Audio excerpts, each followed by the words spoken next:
Sir, it's taking time. Okay. Good afternoon, everyone. On behalf of Siliguri Institute of Technology, I, Tumpa Banerjee, Assistant Professor of Computer Application Department, welcome our speaker, colleague, and other participants to the webinar on extremely relevant topic in today's situation, impact and opportunities post-COVID-19 and Indian perspective. This is a part of series of online talk organized by the lab of HIT in association with Department of Computer Application and Central Library sector and taught us many things. It has shown us how people's heart tremble with the fear of losing job when they are allowed to work at home in comfort. We saw how practitioner of health sector experience a variety of cases in a very short time. Many unprivileged children drop out of school, started working as child labor, or got married, devices and started working as child labor, or got married, devices and started working as child labor. Performed well in various studies. The upcoming technology and management explored the challenges to bring back the left out or fallen behind students. Today, we have privileged to have an expert, Professor Lalit P. Patil from the field of management, who will reflect on the challenges faced by students in today's education system.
Yes. Yes, yes, yes, sir. Yes. Now we are connected. Okay, sorry for this interruption. That's We fine. had one power cut. That's why we got disconnected. So I was introducing our speaker, Professor Lalit P. Patil. So Mr. Lalit P. Patil, Associate Professor of VIVA Institute of Management and Research. He is working with the VIVA Institute of Management for past 13 years as a full-time faculty. He has industry experience of 3.5 years as assistant manager in the marketing department of a manufacturing company. He has done his master's in management study in the marketing field and PG diploma in operation management. Before that, he has completed his bachelor of engineering in mechanical engineering. Currently, he is pursuing his PhD in marketing management. He has presented and published 18 research papers in renowned national and international conference and journal. He has achieved the Best Research Paper Award 3 times. He is fond of learning new things from various fields and continuously pursue various certification course from SWAM and other online platforms. So without wasting time, let me invite our speaker, Professor Lalit P. Patil. So, and participant, if you have any question, you type on the comment box, and at the end of the session, in the question answer session, we will look for that question. Okay, sir. Welcome, sir. Continue, sir. Thank you so much, Banerjee madam. First of all, a very good morning to all the participants and dignitaries present on this platform. To start with this session, I would like to first congratulate Siliguri Institute of Technology for being the member of this club. It's a very prestigious club, NDLI club, having more than 7 crore digital resources available on it. So with this note, once again, very good afternoon to all present in this session.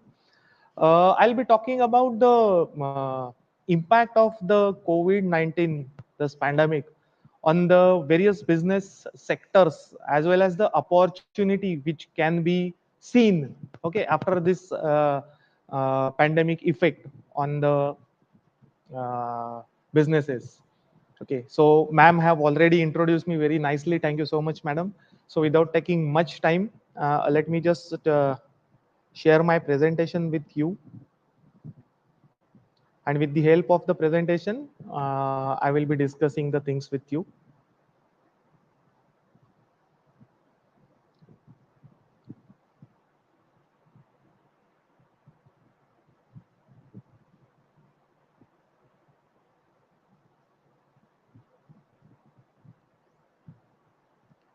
Yes, I'll be requesting the technical host to pull the presentation on the screen so that it can be visible on YouTube to every viewer. Then I will begin with the contents. Yes, thank you so much. So here we will go with this. Mm.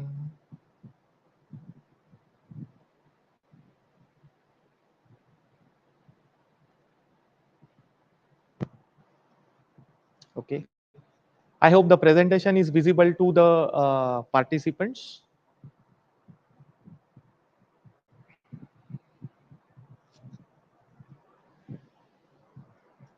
Just a minute.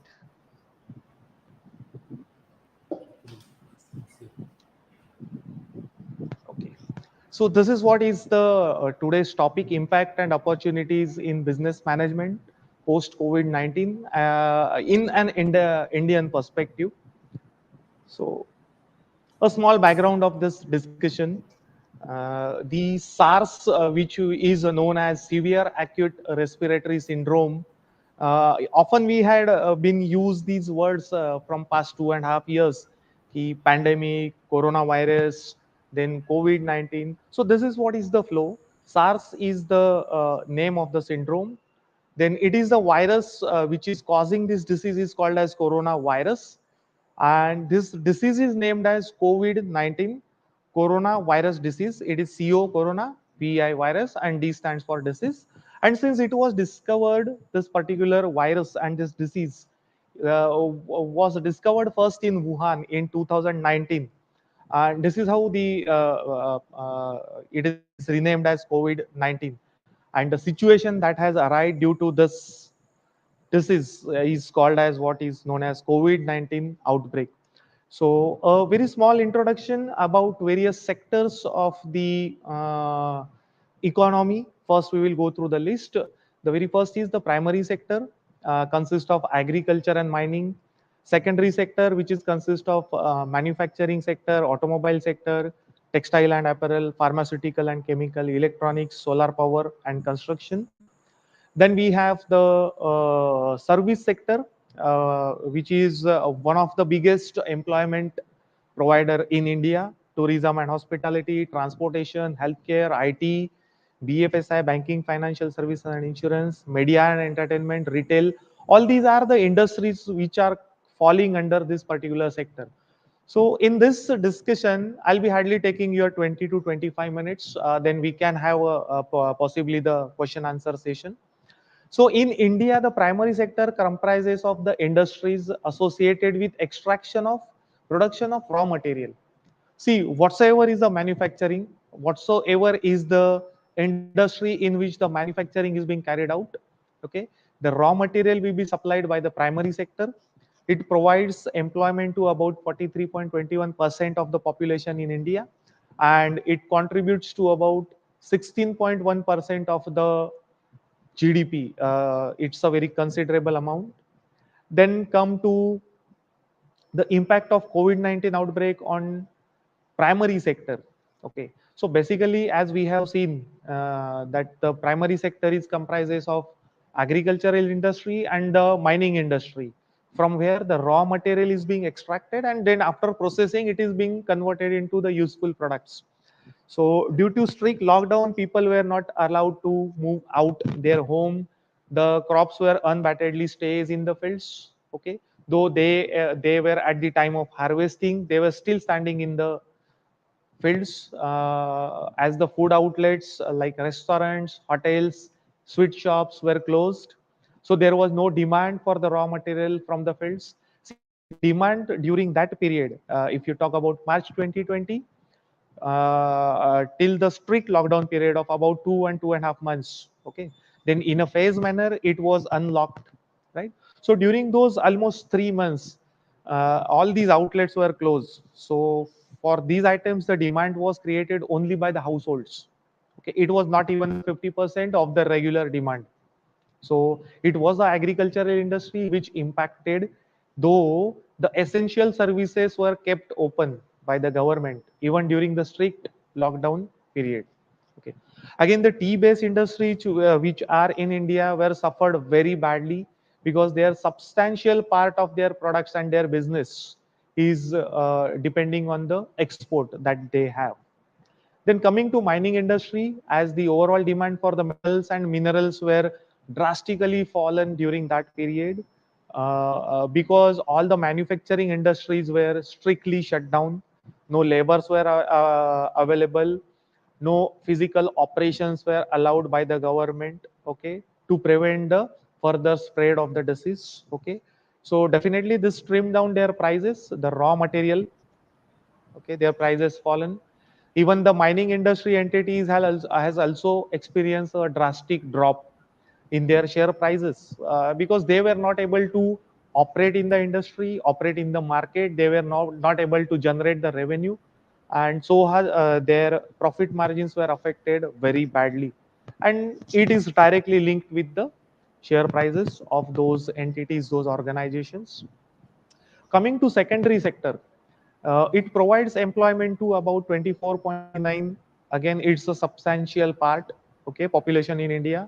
It contributes to about almost approximately equal to 30% of the Indian GDP. And as we have discussed, it comprises of industries that produces and distributes finished goods or indulge in manufacturing and construction activities. So how this sector is being impacted, just have a look.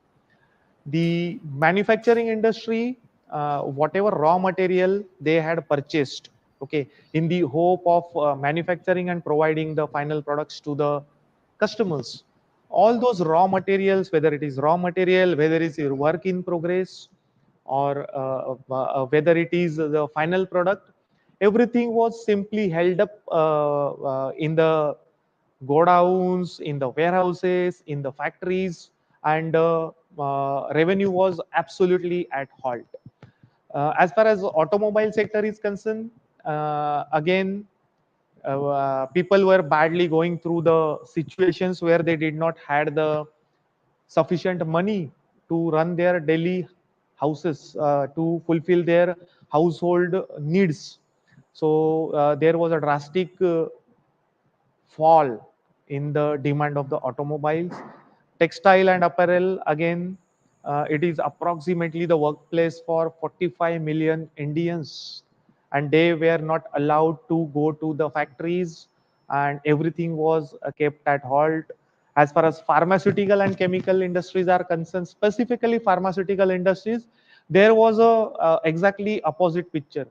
There was a severe strain on the facilities of the pharma industry. The demand for the pharmaceutical products, including the drugs and other ancillary products, was at its peak. The people were tired. They were working 24/7, but still they were not able to meet the demand. Okay. As far as electronic industry is concerned or solar power industry is concerned, it was very badly affected because China was experiencing the worst period during the March, April, May, June, July 2020.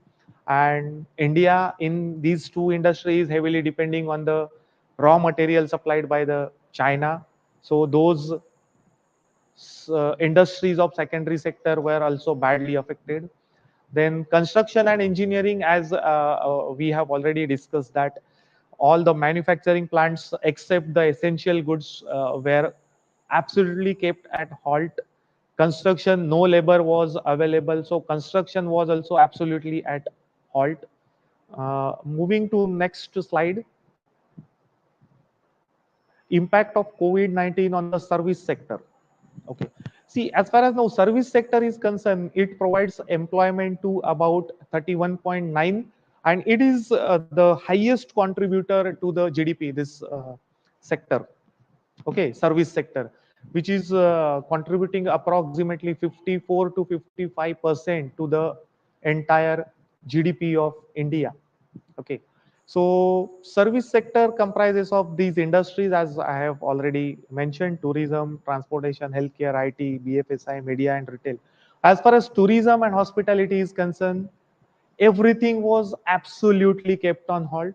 Okay, no people were allowed to move out of their houses. So whatever investment, whatever startups these setup have, everything was halt. No revenue was generated.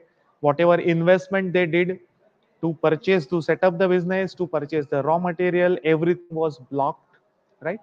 Transportation, again, except the essential services and essential commodities and goods, rest everything was kept on halt. Healthcare, this is also exactly the reverse case, as we have discussed in the secondary sector like pharmaceutical industries. So healthcare industry was badly affected. The demand was severely exceeded the supply. There was a huge amount of patient, right, who were searching for the treatment, who were searching for the hospitals, who were searching for the beds to get themselves admitted. And paramedical and medical staff was working like mad, okay, for 24/7. IT sector, we can say, was the least affected sector because within a short span of period, they have adopted a system called as work from home, wherein which they can work from a remote location. Of course, at that time, all people were simply sitting at their home, and the same system was successfully adopted by the education sector also, which we are following right now also. This is what is the system that we have adopted up to its 100% because of this pandemic effect. Okay, so IT was one of the sector which was least affected. Of course, it was affected because the demand was not created, the ongoing projects were completed, the employees were kept on the bench. There was a what I can say, trimming in their salaries. of course, but they had not lost their job, at least in this sector. Next comes the BFSI, banking, financial services, and the insurance. So again, this is one of the sector which was categorized under the essential services. But as far as banking sector is concerned, there was a drastic increment in the non-performing assets. Financial system also, there was a drastic increment in the non-performing assets. The banking sector was not able to recover the loan which they had provided to their customers. Then as far as insurance is concerned, uh, it also demarked a very bad patch during that period, because unfortunately many people had lost their lives. Okay, many people were hospitalized, and they claimed to the insurance companies for the compensation. So there was a severe strain, okay, to compensate that much amount, because it was an abnormal phenomena for the insurance sector. Okay, it was not planned.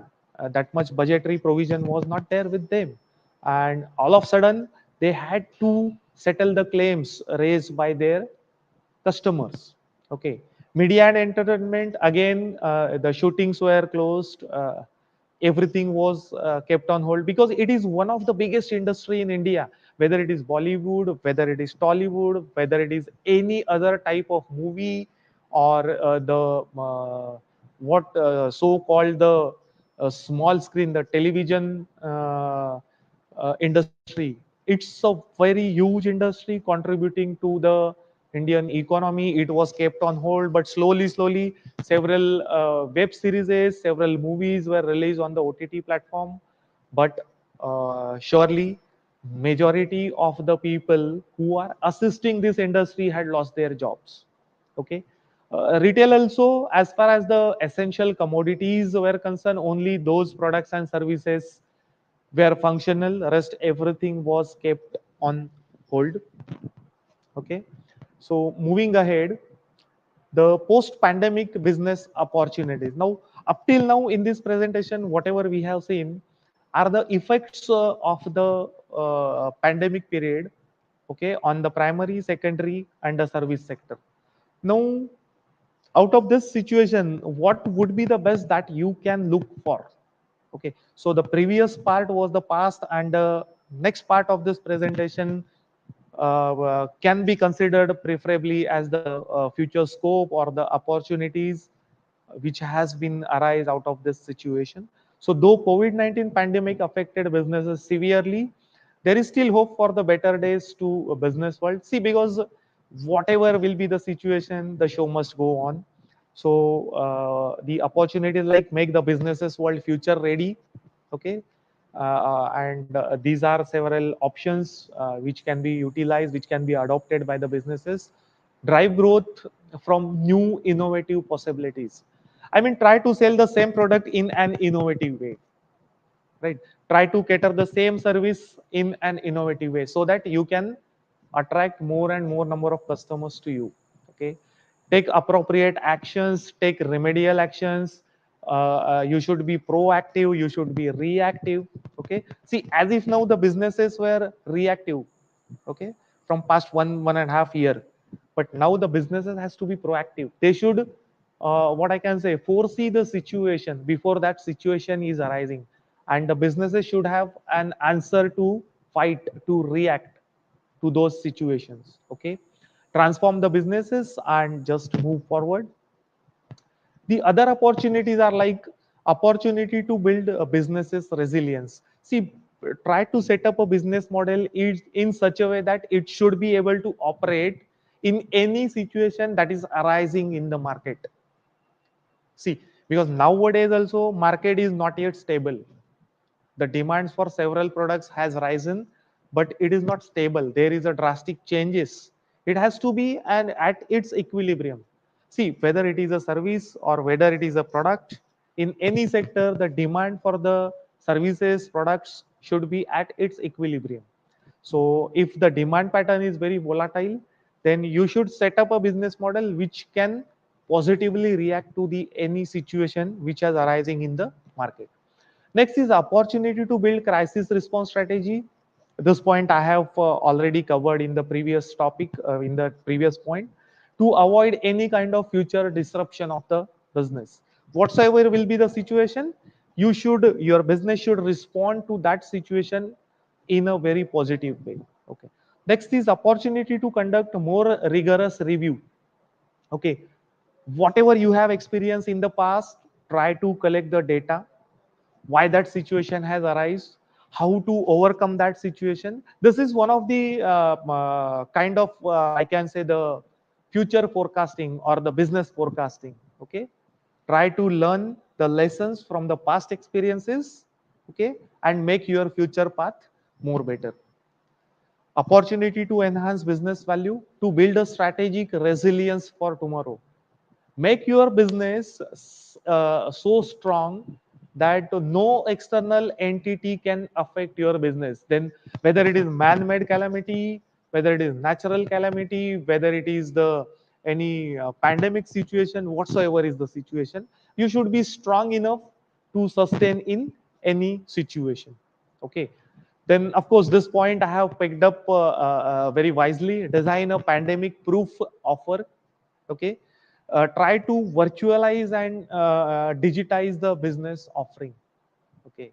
So even if the situation arises wherein which the customers have to sit back at home and operate everything from home, still you should be able to operate your business through a virtualized way. Okay, digitally you should be able to see, because nowadays a lot of business opportunities are available using the digital platforms, like digital marketing is there, artificial intelligence is there. There are lot many such opportunities. Expand business horizons. You can go international, set up the local business. Your presence should be local as well as global. So if you are not able to sell your products locally, then continue with your business globally. The idea behind this is that, okay, get narrowed and go deep. See, at one side I am asking, I am suggesting the viewers, okay, to expand the business, and the other side I'm promoting to get narrowed and go deep. See, here you should be narrowed as far as your customer relationship is concerned.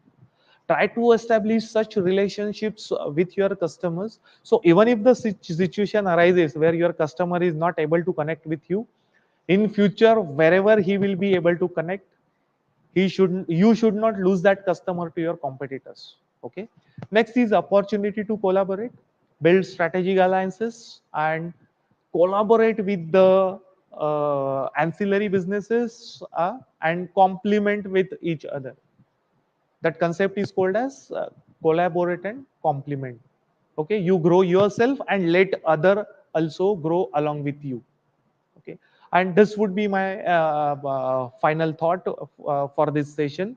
So of course the for manufacturing sector, 100% virtual business model is not feasible. Absolutely it is not feasible. In a long future also it is not possible, but definitely for service sector, a virtual model may work up to a marginal extent. Like nowadays also, if you see in the industry, IT industry have already adopted with a virtual business model, wherein which their permanent staff members also, their permanent employees also have to visit the organization only once or twice in a week. Banking sector can be heavily digitized nowadays. Personally talking about me, I used to go to the bank only to take a checkbook. Okay, that too I'm not taking the risk of getting it delivered by the courier. Okay, so last to wind with this session, I would like to put forward one task to you. You can complete this task along with your mentors, along with your friends, along with your faculties. Is the virtual travel and tourism business model possible?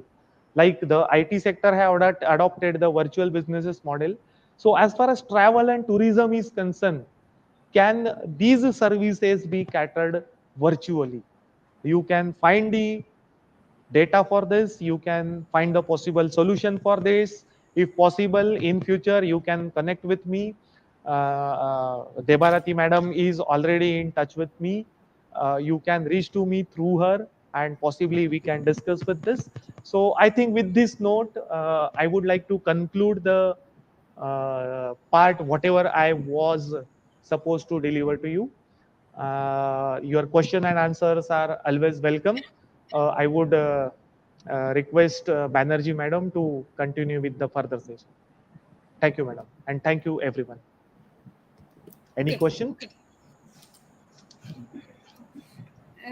Till now, sir, I have not received any question from these participants. No issue. But thank you, sir, and for your last assignment. I am very thankful to you, because already we have this travel, tourism, and hospitality department, which That's assignment great. and we can give our students, as well as we have some faculty member who are doing research on from this department. So this topic is very interesting topic and challenging also, that how to virtualize the travel and tourism. Yes, uh, madam. if possible, whatever the solution they can explore, at least student can Right, explore, they right. can learn on that particular topic. If possible, if small solution is also coming, that is also innovation for innovation for Right, them. madam. Definitely, definitely. I would love to hear the solutions in future if we can keep connected with each other. And of course we will get connected with you if we get any type of solution, any type of Sure, outcome ma'am. which coming from our student on this particular topic. We will come connect to you. And still now we don't have any question for you. So That's absolutely fine, madam. okay, sir. So I am going to conclude this session. I believe that we had an informative and useful webinar on impacts and opportunities of COVID-19, because I am very thankful to you that you have given lots of statistics uh, regarding this which sector has affected, what is the percentage, and you have collected all this data and you have given to that one. And sorry, sir, one thing, we have one question from our participants. Yes, madam. Definitely. Is there any impact on agriculture sector? Agriculture sector, madam, as I have mentioned, that it was affected during the period of March, April, and May. These were the three months of year 2020, where the demand was drastically fallen because all the food outlets who raise a huge demand for the agriculture sector, they were absolutely kept on hold, because almost for 2 and 2.5 months there was a strict lockdown. It was 100% lockdown, except the essential goods and commodities. No movements of the, whether it is people or whether it is product, it was absolutely not allowed. And the demand of the agricultural product was continue only for those essential commodities, and the demand which was created by the households, as I had mentioned. But that demand as compared to the manufacturing sector is very less. It is hardly 20 to 30%. So it Yes, was sir, affected. all the It was food affected. processing unit also was locked down. Yes, it was That's why. absolutely at fault. Okay. Thank you, sir. Okay. I express my heartfelt gratefulness to our speaker and NDLI President, Dr. Shubhendu Deshar, as he is the main initiator of this event. I am grateful to our participant, my team, our librarian, for being part of this webinar. And thank you, sir, once again for giving your valuable time for our participant, for us. So thank you, and this webinar ends here. Thank you, Thank sir. you so much. I would like to present my vote of thanks to Siliguri Institute of Technology for providing me this opportunity. And special mention, I would like to mention Debarati madam for her continuous follow-up. Almost from past 1.5 months, she is being in touch with me to arrange this session. So I'm thankful to you and your entire team for providing me this opportunity. Thank you so much. Have a nice day. Sir, Bye. if you have time, may I ask you one more question? Yes, One of madam. our Surely. Surely, sir, madam. one participant has asked the question: which sector would grow most after this COVID period? Which It would sector be, would as per grow my most? opinion, of course, Yes, madam. As per my opinion, it would be the service sector which can come up very fast. See, because as far as manufacturing sector is concerned, manufacturing sectors are subjected to huge amount of capital investment. They need to buy the machineries, they need to buy the raw materials. First, they have to invest huge amount of money, and unless and until they don't manufacture the products and sell those products in the market, they cannot generate the revenues and they cannot get back, they cannot recover their initial investment. But as far as service sector is concerned, comparatively, the initial investment is comparatively lower, and against that lower initial investment, they can fastly recover their investment. They can generate revenue at a faster rate as compared to manufacturing sector. So for this time being, for a short future, the service industry or the service sector may come up very fast as compared to the manufacturing sector. Okay, sir. I hope I Thank you, have sir. solved your question. Yes, sir. Thank you, sir. Okay. Thank you so much. Have a nice day. Bye, madam. Thank you. This webinar ends here. Thank you.